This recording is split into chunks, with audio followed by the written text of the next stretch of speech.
So round 15 is in the books. We've had it. It's ready to go. I'm going to get my little things up here. Jesse, talk about the round while I set my computer up. So finally finished with the bye rounds as well. Hallelujah. Is that we're done with them, or is that after next week? Have I gone after next round? We got one more round to go. We're getting close. See, when there's about 6 bye rounds, you start to think, well, we've got to be there. We've got to be there. No, we're almost out of the bye rounds, so thank goodness for that. Some good games. I think we learned a lot about a few teams.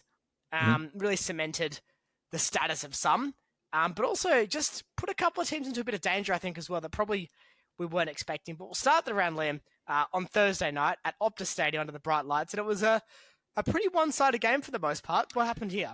It was Dockers 16-8, 104, defeating the Bombers 9-9, 63.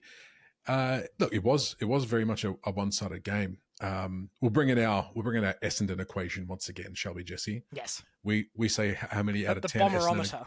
The bomb. Was that on the fly? You just thought of the bomberometer right then? And we're going to stick with it now. Good. So you get on the phone to the Patton's office and make sure that Dan Gorry doesn't steal it. It's true. That's true. Why don't you get on the Patton's office? You came up with the idea, unless you want me to take I'm the ideas man. You're the grunt boy. Hurry up, grunt boy. Bombers. Don't make me resurrect the 2 meter Peter drives because I will. Because I will. I much prefer the bomberometer. All right, bomberometer. I'd say Essendon would probably at a 5, maybe ish. And the Dockers weren't exactly playing stellar football. I think what we saw, and credit to you and kudos to you, my friend, because you called the 10 meter. What did you call it? You gave the Freos 10-minute window of brilliance. You gave that a name too, didn't you? The 10-minute window. I think it was just that, wasn't it? Yeah. That is a name. But there was you said 10 minutes is up, and as soon as that 10 minutes was up, the game just changed for Freo. I don't know what it was, but in those 10-minute windows, and we had a couple of them, we just piled on the goals, and made this just too much of a hill to climb for the Bombers. Yeah, I want to talk about the Bombers first. First of all, Flowers for Visentini, great debut, given a very difficult job going up against Luke Jackson in the ruck for 4 quarters, and I think really handled it with aplomb. Deserves praise for that. I hope that they can find a happy medium with him and Goldstein, because I don't think Visentini's going to be able to handle the next 8-9 weeks of footy by himself. I think he's going to need help, but from what we saw, there's a ready-made player there. I think that's really exciting for the Bombers moving forward. I thought Peter Wright had a good game. So did Nate Caddy. So despite the Bombers' obvious forward troubles, and they are that, I do think their 2 key forwards actually played quite well for the most part, or certainly looked like they could have a big impact on the game if things went a bit differently. But yeah, we need to talk some negatives with the Bombers, because structurally they're all over the place. I know that they need smart, intelligent users of the ball down back at the moment, just with their injuries, but Zach Merritt playing off half-back and off the wing just isn't it. Like, he's easily the best player in the team. Easily. Like, it's not even close. Mm-hmm. And he's being wasted. He is being absolutely wasted as things stand. Caldwell, he's in the best, and he did get a lot of ball, but he doesn't do much with it. I watched Joe Caldwell for 3 hours on Thursday night and did not once think, wow, Joe Caldwell's really hurting us. And oh no, we're in trouble because Caldwell's got the ball. And that's not a go at him. He's just not using the ball in a punishing manner. Darcy Parish, I don't know what to say about him. He's just a terrible user of the football. For a guy that can easily accumulate 30 touches, he can't do anything with 20 of them. And that's always going to hold back Essendon as things stand. And defensively, they were all over the place. Laverty had a shocker. Comfortably beaten. And they just don't look like they can organise themselves on either end of the ground at the moment. I know they've got outs defensively at the moment, but that doesn't excuse the forward structure, where they don't, like, they scored 9 goals. That's nice. That's about Essendon, isn't it? On the bomberometer. Yeah. Like, we talk about 9 goals being a 7 out of 10. Well, I think Fremantle could have played worse and still won by 20 points. They could have played a 4 out of 10 Fremantle, the way that the Bombers were at the bomberometer 7, and still won that game. If the bomberometer went to 10, I still don't think they would have beaten us on Thursday night, because they couldn't stop Fremantle scoring. It was that simple. Yeah, I think that the frustration was showing because at one stage, obviously, had 4 Bombers all holding Shea Bolton by the scruff of the neck. Oh, And this was very silly. Oh, I mean, what? First of all, what for? B, why 4 of you? And C, did you not forget that Patrick Voss is around? Is around? He was a cranky boy, wasn't he? Patrick Voss. He was. It was the revenge game for Voss. It was the revenge game, and you'll see that on the thumbnail if you're on YouTube. It's the revenge game. He's a revenge game legend. Was Vossi? I'll bring this up really quickly because I have to mention it. That exact moment when we were all, because we sit just above that on the 3rd tier, looking down, we could see everything happening, and it was after one of the big Hooners goals. Massively wonderful kick from outside 50, and because it was so far out, everyone was walking back to their spots, having a drink of water. I think everyone was just willing someone to turn around and see that there were 4 Bombers stacked up on Shea. Guess who bloody saw? It was like slow motion, turned around, corner of his eye, water bottle down, and he just legged it over there and just barreled through. In my head, all of them, they all just went flying all over the place and flew the flag for Shea, which is really good because I'm glad someone did. But then again, Shea was just being a little bit of a cheeky shit, which is fun too. Pride did shove him into the goalpost twice, which is what instigated all that. So, and then Shea went and gave him one after he scored the goal a couple of minutes later. So I do think Pride started that, but Shea, I think certainly, I don't know, he had a couple of Shea Bolton moments towards the end of the game, but I do think he won that matchup. But I don't mind that. I can totally live with that with him because he is just so dangerous with the ball in hand. I don't want him to take that out of his game and lose what makes Shea Bolton such a valuable part of this team. I don't want to see that. I can live with the Shea stuff ups if it means we get the phenomenal skill and class and elegance that he can often display. Running through some Freo players very quickly before we move on. Jackson, I mean, he was given a pretty soft task taking on a debutant, and he more than handled that. Was one of his best games by far. Sarong was just absolutely brilliant throughout. Geordie Clark had a really strong game as well. Tracy, obviously big up forward. Some of the lesser lights, I thought Warner had a really solid game defensively throughout. I think he's really starting to find his feet in the side, which is really promising. Luke Ryan had his best game all season. He's been overdue for a passable game. He had a good one, so that was really nice. And Michael Frederick, despite seemingly barely touching the ball, bobbed up with a couple of goals as well. And Aish looking very good as substitute, despite getting 20 minutes. 6 touches, a tackle, more than did his part. He was great. Yep. Some players who weren't great, though. I don't know why we're doing Fife in the forward line again. And I'm on the record saying Fife shouldn't be playing, and I will stand by that. I'm happy to stand by that. But geez, if you're going to play him, he's got to be in the guts, doesn't he? Mm-hmm. It is a waste of everyone's time. It is genuinely a waste of time for him to not be attending centre bounces if we're going to play him. I'd much rather see time in the forward line go to other players than I would to Fife. There's many other options we can run with that doesn't include Fife as a half forward, which is never a position he's been good at. Don't want to see it. Erasmus, happy to see the back of Erasmus. I'm done with it. It's that simple. He's not fast enough mentally at AFL level with any consistency.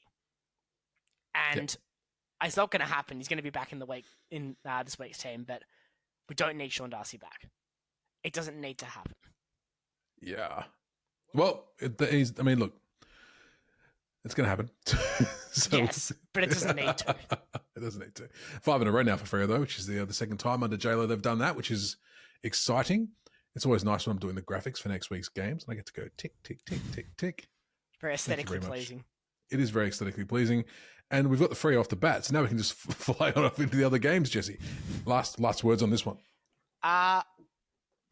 Important that Freo won this game, and they did it probably as well as you could hope for. This was a booby trap game that they didn't stick their hand into for the Nutella and get their fingers snapped off. So that's really positive. But we're still seeing the same beatable Fremantle. If a smart coach and a good side are taking notes, they'll see what we're seeing in the stands. Or a smart coach and a bad side, we might find that out next week. Let's move on to the next game. Jesse, this is at Goomba, the Geelong Cats 6-15-51 going down to the Lions 14-8-92. Oh, this is not a surprise. not a surprise because obviously the Lions are fantastic, but I think more so the surprise is Geelong and their wayward kicking. Usually they're one of the best teams in the competition at kicking goals, and just couldn't get the job done here tonight, and also that night. I think in an era of daily football content, and we have to put up our hands, we do a football podcast. But I think in terms of fact, I can go on Fox Footy's YouTube channel, Channel 9's football YouTube channel, or whatever, just about every day and see a clip of someone talking about something. I think it's really important to step back sometimes and realize that the grand final isn't won in one game in round 15 or whenever, as long as that game isn't the last Saturday in September. I did say last week going into this game, let's judge Brisbane off what they do here. And I think that was fine. I'm going to say the same thing about Geelong because I think this is just an off night. And this is the premiership's not won from off night in June where everyone's wearing a nice white t-shirt. That's just not how the game works. Poor Deja. I know. So yes, absolutely a big win for Brisbane, a big return to form. They got rid of the goal-kicking heebie-jeebies. That is fantastic for them. For Geelong, no, it's just another game, I think, for them. Yeah. It's a game that's not gone their way. They kick 16-5. They win this. They kick 6-15. They don't. It's not like they have a bad forward line either.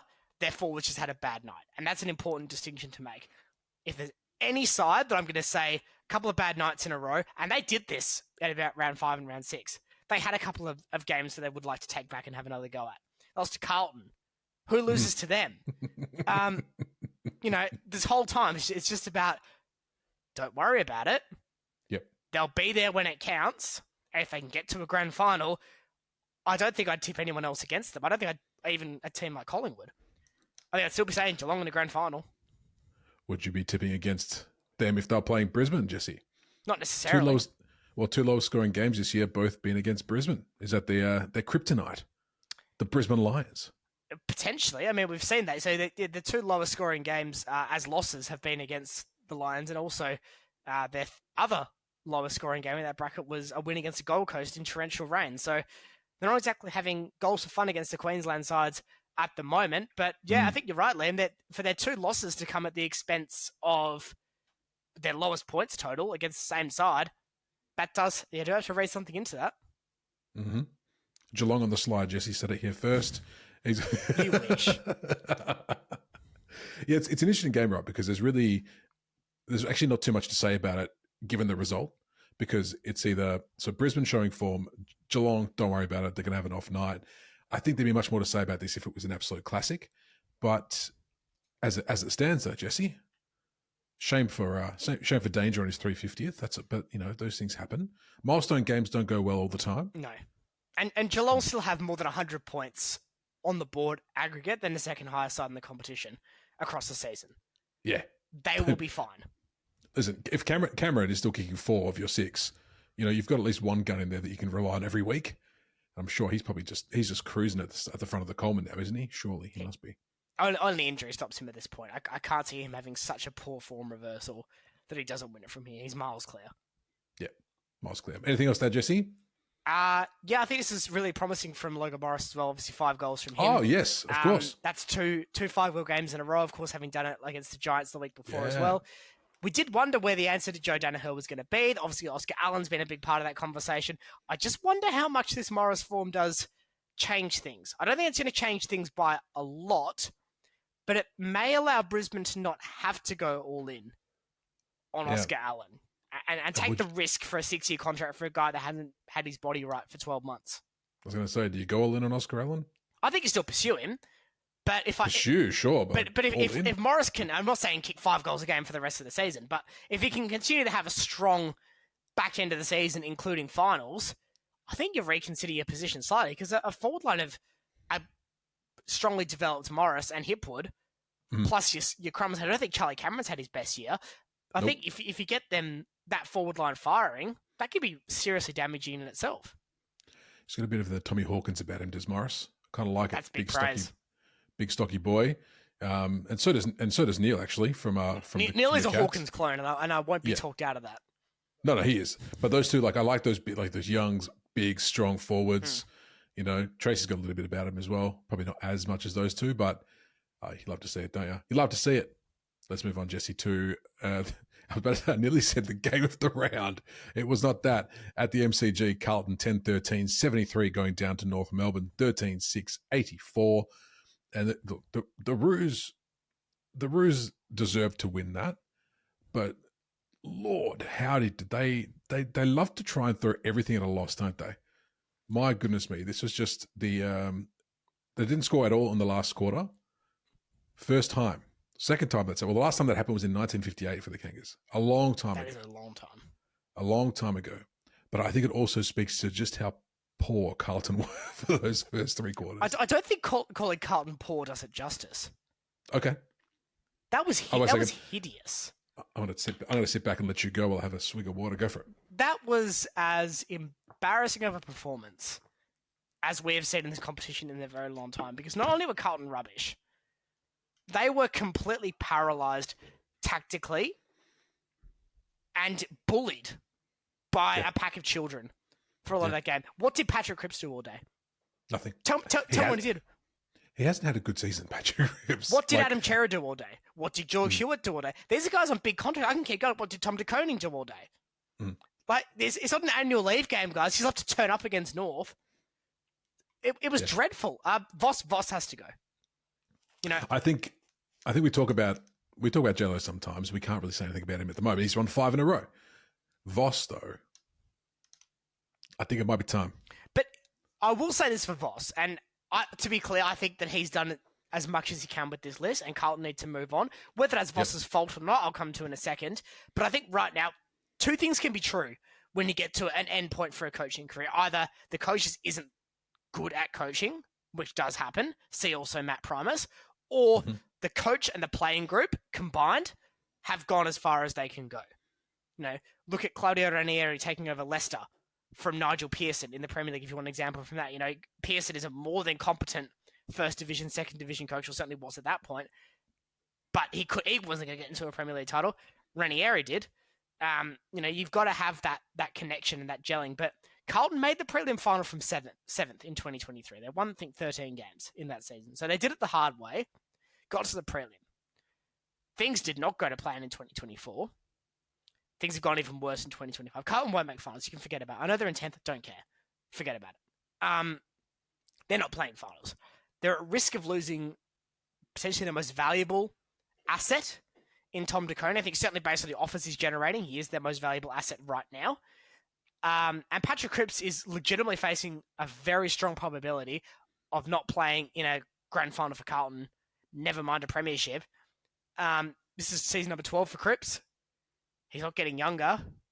The team's not getting better. And I think that's the alarming thing, is there is just so many passengers on this team and players just not having an impact.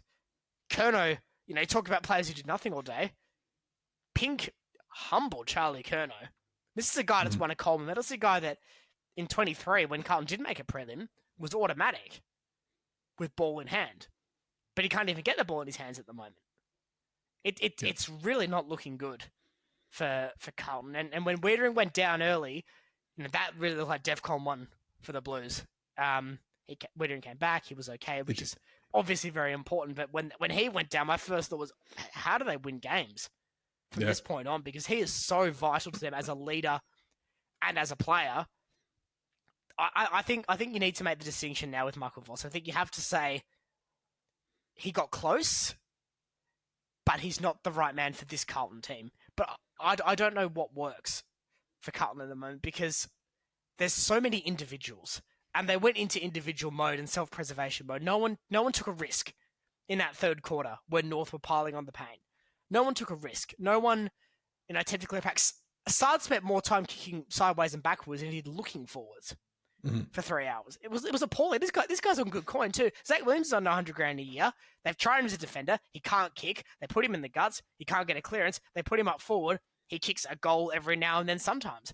You know, they're paying him $100,000 a year, so they kind of feel like they're obliged to play him. But he's not doing anything. He's not hurting opposition teams. Well, speaking of hurting opposition teams, let's switch focus to the North Melbourne Kangaroos, because they were pretty good. Powell, Sheasel, Luke Davies-Uniacke, all above 30 disposals in a game. That's the first time this season North has had 3 players above that tally. I think that showed in the in the intensity and the want of the North Melbourne Kangaroos players. I don't mind saying the whole name of the team, the North Melbourne Kangaroos. Well, they've gone by both in the last 20 years, so if they can get away. I know, but I could just say North. I could just say North Melbourne. I could say Kangas. I'm saying North Melbourne Kangaroos, the whole thing. But I think they've deserved a win, and I've had a few obviously in the last month and a bit. But you know, are they there? Are they not there? They're there. They're not there. This game they showed where they're going, I think, and it was nice to see them get the win.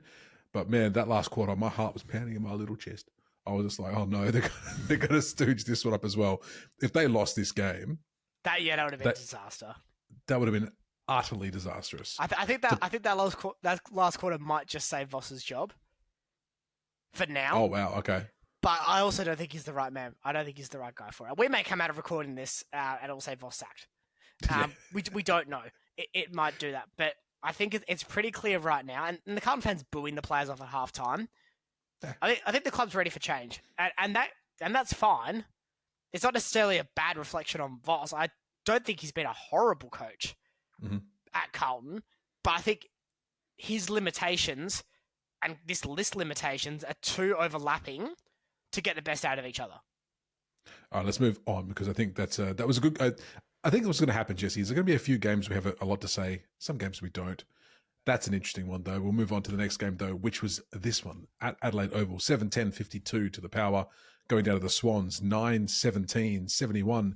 Despite the win, the Swans still can't kick a goal very well, can they? Liam Duck.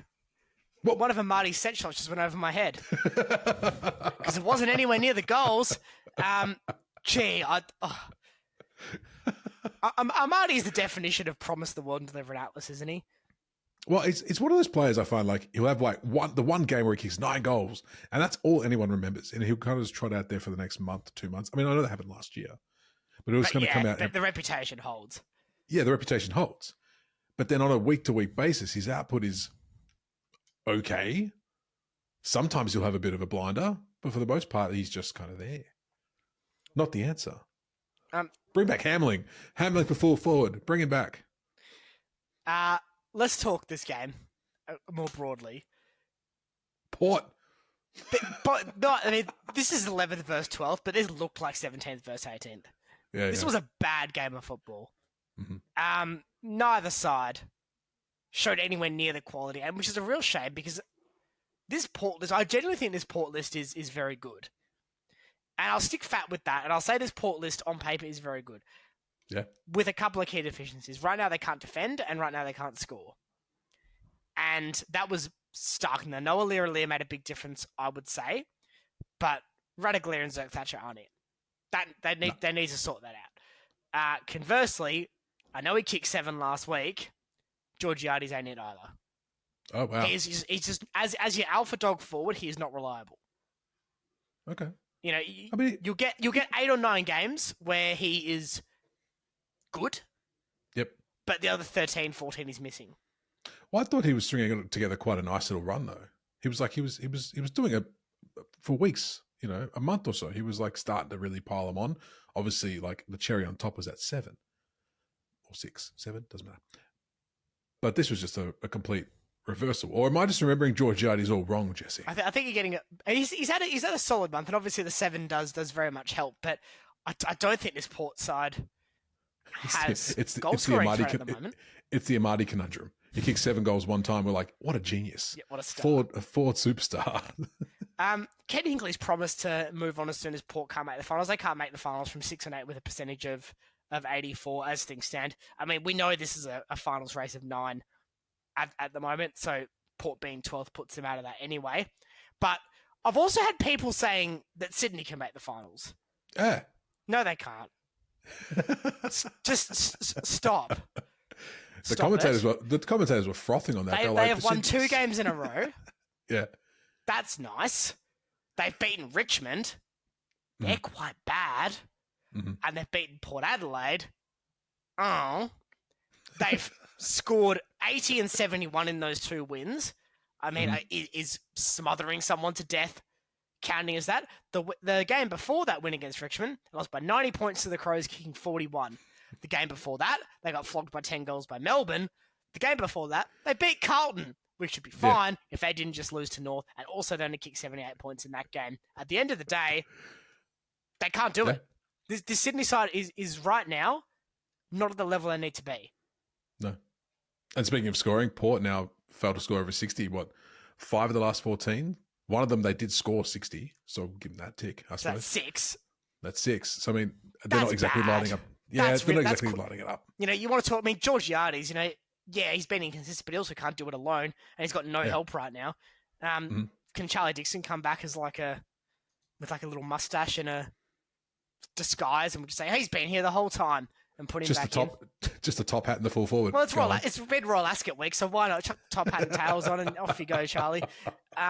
Because, they can't score right now, and I don't know where this goes, because they're clearly in the hunt for Wanganeen Millera, who's not a key forward.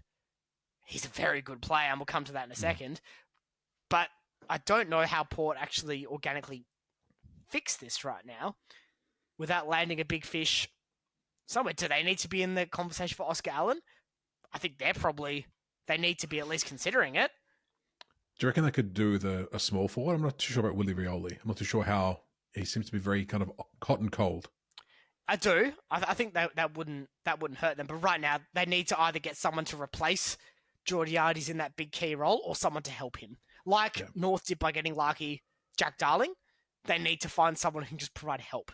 Because right now, Georgiades, and look, he can't do it alone, and I may have been a bit harsh on him earlier, but I do think he's too inconsistent, but he also can't do it alone. Two things can be true in that sense. And right now, the balance of Port's forward line just isn't working. Fair shout. All right, let's move on to the next game. Jesse, at Marvel Stadium, Collingwood 16-12, 108, beating the St Kilda Saints 11-8, 74. Look, the Saints were competitive, but the Pies just kind of kept them, just like, the tall kid. A bit like me putting my hand on your head and you're trying to punch me. And exactly right. And you'll never be able to reach me. I can't reach you. I'm the Collingwood in that situation, and much to your chagrin, you are the Saints. You are the Saints in that situation. Don't you dare. Cut that and retake and do a different analogy. No, look, we'll give the Saints their flowers here, because I actually thought they played this game quite well. For the most part. And they were facing a side that is now clearly top of the ladder. They're 6 points clear, with Geelong's slip up against the Lions. So they're comfortably the best side in the comp. They've lost 2 games all season. They've won 11 of their last 12. That's terrifying. Yes. They're just obliterating every side. They could easily win 20-plus games this season on the way they're going. The Saints took the fight to them, though. Windhager with a very hard tag on Nick Dacos that didn't really work at all. He was fine. It didn't, yeah. Look, Windhager's probably the best tagger in the comp.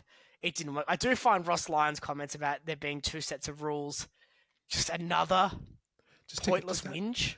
Just add it onto this. Add it onto the list of things that they don't stop, do they? No. They don't. There's always something. There's always something. And they're 15th. And it's not fair. Weirdly, as much as I don't particularly like this St Kilda team and think they're actually quite bad, I don't think they're the 4th worst team in the comp, which is where the ladder would tell you they are at the moment. I mean, North are only 2 points off them. I don't think St Kilda are a genuine 15th place. I put them ahead of Essendon. I put them ahead of Port. Maybe even Sydney, and maybe even Carlton. So they're underperforming, and I had low expectations for them. That's alarming. But Liam, is there a key part of that forward line that's not had a good run? He's not Max King, obviously. He's out for the season. But their forward line's not really working at the moment either, with some key players not really hitting the highs. Well, it's the hype man Higgins. Where's he gone? Oh, Jesus. Look at my desk over here. Two goals in his last 4 games after going on a run where he was just kicking them for fun. But 2 goals in the last 4. And you can tell, because Higgins is one of those players. Like I keep saying that Freo is like a momentum team. Like once they're on the roll, they go. Higgins is a momentum player. He can turn it on like that. Like he can turn that, as soon as he gets 1, he's off. But only getting 2 across the last 4, I mean, does that say where the Saints are at? Probably not, but it's definitely an indication of like maybe mentality. Maybe, do they rely on him to kick a bag and then ride that wave of emotion and him getting excited? I haven't seen excited Higgins for a while, Jesse, is what I'm saying. No. And their run has been pretty hideous. They got belted by the Dogs. I mean, Collingwood comfortably accounted for them. They beat Melbourne in Alice, which was nice.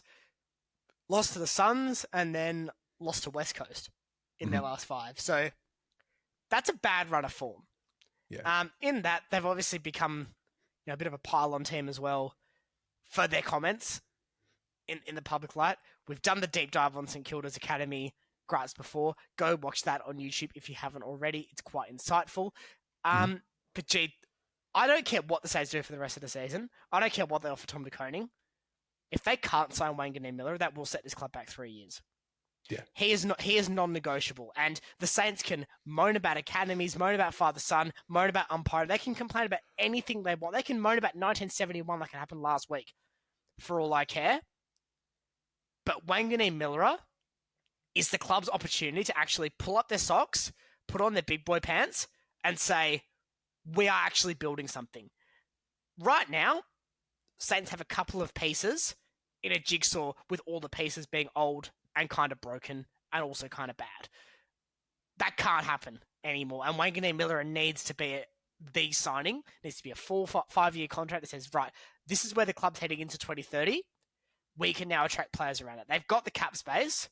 They need to stop being the serial whingers and start being serial winners. Yep. Well said. We'll move on because obviously Collingwood are great. Let's go to the next game. There you go. At NG Stadium. Hey, they got over 10,000. That's pretty good. The Giants 16-10-106 defeating the Suns 14-15-99. Jeez, the Suns got away to an absolute flyer in this game. I thought for the first, I think it was the first 7 minutes, they had 4 goals already, and they were just going at a rapid click. The Giants kicked a few to end the quarter to keep themselves in it. And then it just the tides ever so slowly turned. And then at the end, the Giants overrun them. Suns, Jesse. Suns. Yeah, we can worry now. We can worry now. I think Kane Corn said, potentially today, actually, that this would be the biggest failure in recent times with the Suns miss the finals. And I agree. Yeah. Because the speed in which they've just seen their wheels fall off, and we go through their results, they beat St Kilda at Marvel. Okay, they're a bottom 4 side. Lost to Fremantle in the wet. That may not be the worst result in hindsight, given the way Fremantle are currently playing. But then lost to Geelong in the wet. Also, tough side. Lost to the Giants. So on one hand, they're losing to good sides, or at least sides in the finals picture. On the other hand, though, they're losing to sides in the finals picture. And that's a problem when you need to be playing their sides in August, September. No matter whether you finish first or eighth, you're going to have to play some of these teams. Right now, it's going to be tough for the Suns to get back in, I would say, because the Dogs have gotten past them. Yep. The Giants, Dockers, the Hawks, and the Crows are a game clear of them.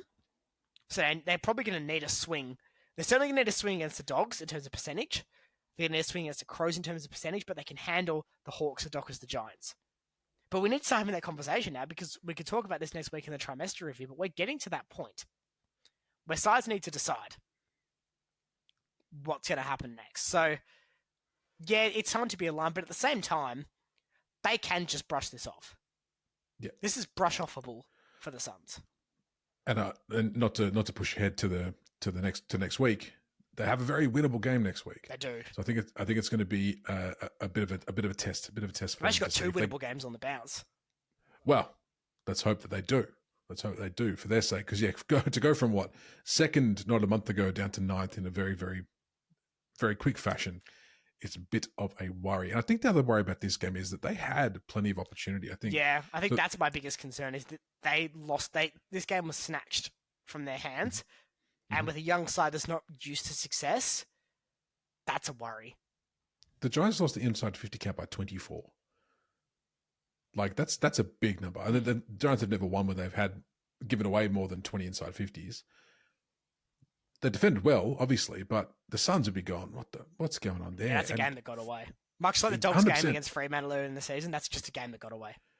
100%. And weren't without opportunities, but their goal kicking just kind of fell in a dumpster real quick. At the start, they could miss, and then it's kind of got a bit janky. But the Giants have now won the 5 of the last 7 and scored over 100 points. They're a goal-scoring force, Jesse. Are they back? Are they back in it? Are they back in the hunt? I think they've gotten over the hump. I just consider the Giants a momentum team. solely a momentum team. Like they've got West Coast in the next game as well. That's great for them, isn't it? You want to keep a good run going. That'll give them likely 6 of their last 8 in that space. So you'd really take that, and I don't think that 100-point streak would be in serious jeopardy based on what we've seen from both clubs at this point of the season. But yeah, they've just got to keep it going. Now for the Giants, they've just got to say, right, from the end of June to the end of September, 12 weeks, we are playing our best football in this period. Yeah. But one thing for the Suns, though, is I believe they've got 2 games in hand. I think 3 games against some teams. They got 2. They got 2 against. This is why opening round and buys suck. It makes everything confusing because they've got. You're right. They've got 2 games in hand against the Giants, but then a game in hand against all other relevant teams in the finals race. Mm-hmm. I don't like that. That's annoying. No, it's a bit funky, and I think it's because I'm not too sure how much they put into this, back behind the scenes at training, but seeing yourself going from 3rd to 9th without looking at the games played might be in your head going, "Fuck, what are we doing?" But when you got 2 games, there's still 8 points that you've got to play for that other teams have not. Yeah. So we'll see how they go. They just got to get over next week, the week after, and hopefully they can get themselves back on track. Let's move on to, I believe, the last game of the round. At Marvel Stadium, the Bulldogs 21-9, 135, defeating the Tigers 8-8-56. I think we predicted the Dogs would get this done easily. The Dogs don't tend to let up against any team, so we thought this might be a big one, and it was, Jesse.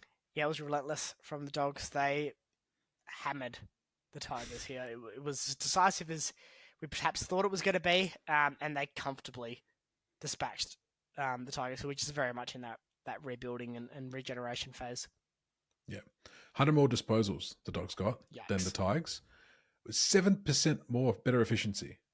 That is nuts. Yeah. That is nuts. To have that many more disposals and still be going at a better click in terms of efficiency is, that's all really you'll have to say, right? Yeah. What else do you have to say? Outside the good goal efficiency as well. 21-9. We've had a few of those this year, haven't we? A couple of teams scoring for fun. Yeah, we enjoy that. Not to be rude, Jesse. Is there anything really to talk about in this game? Sam Darcy's really good. Oh, is he? Yeah. Oh. He's really good. Really? Yeah. Are we sure? I'm going to go with yes. Well, you bought the tickets to the hype train last week. I did. You got to be on board. You got to be on board. Anything else? I think I'm riding in first class on that. I think you might be as well. That's okay. I'll sit back in economy and just enjoy the show. But no, Jesse, anything else for this one? I'll be honest, hand on heart, unfortunately didn't get to watch this one. So if you have anything to add, please do so now. I think the biggest takeaway for Richmond is there was a decent number of people who thought they'd be last this season. I don't think that's going to be the case. So that's nice. I think they've shown potentially they're a step or 2 ahead of their complete rebuild. I don't think we've seen a team go through this level of a rebuild since Essendon's supplement saga replacement team in 2016, where you've just had a complete fresh start almost. So you're going to have these results along the way. They've got the worst form record in the last 5 weeks. It's not going to get any nicer for them in their next game or the game after that. Their 2 next games are against top 4 sides.